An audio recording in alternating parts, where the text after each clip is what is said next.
Giraffes Can't Dance by Giles Andreae. Okay, are we ready? It's a good story. I really enjoy this one. I really like it. And he's written quite a few stories, you know. And I notice here, Jolly Ollie Octopus. I've got that one too. So if you enjoy this one this evening, I can always read that one a little later on down the line, can't I? So, here we go. Gerald was a tall giraffe whose neck was long and slim, but his knees were awfully bandy and his legs were rather thin.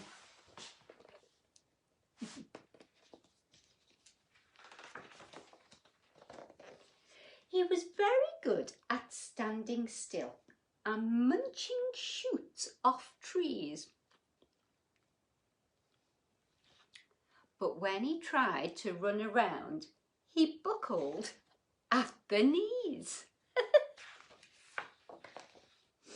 Now, every year in Africa, they hold the jungle dance, where every single animal turns up to skip and prance. And this year, when the day arrived, poor Gerald felt so sad, because when it came to dancing, he was really very bad. The warthog started waltzing and the rhinos rock and rolled. The lions danced a tango, which was elegant and bold.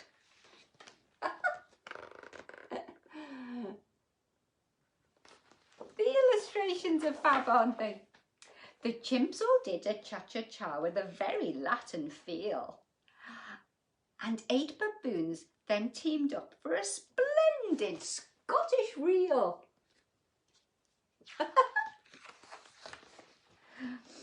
Gerald swallowed bravely as he walked towards the floor, but the lions saw him coming and they soon began to roar. "Hey, look at clumsy Gerald!" The animals all laughed. "Giraffes can't dance, you silly fool! Oh, Gerald, don't be daft!" Gerald simply froze up. He was rooted to the spot. "They're right," he thought. "I'm useless. Oh, I feel such a clot." So he crept off from the dance floor and he started walking home. He'd never felt so sad before, so sad and so alone. Poor Gerald. Then he found a little clearing and he looked up at the sky. "The moon can be so beautiful," he whispered with a sigh. "Excuse me," coughed a cricket who'd seen Gerald earlier on. "But sometimes when you're different, you just need a different song." Listen to the swaying grass and listen to the trees. To me the sweetest music is those branches in the breeze. Oh, look, and here's the little cricket. See, he's talking into Gerald's ear. So imagine that lovely moon is playing just for you. Everything makes music if you really want it to. With that, the cricket smiled. Then Gerald felt his body do the most amazing thing. His hooves had started shuffling, making circles on the ground. His neck was gently swaying and his tail was swishing round. Look!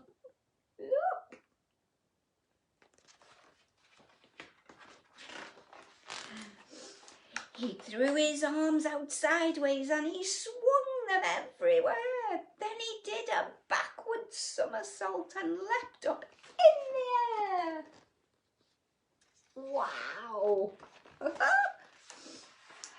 Gerald felt so wonderful, his mouth was open wide. I am dancing, yes, I'm dancing, I am dancing, Gerald cried.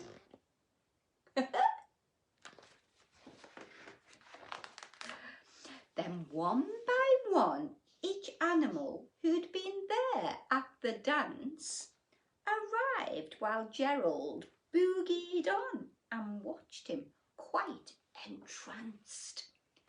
They shouted, "It's a miracle! We must be in a dream.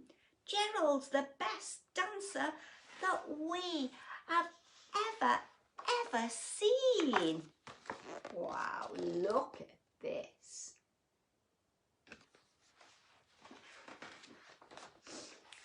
How is it you can dance like that?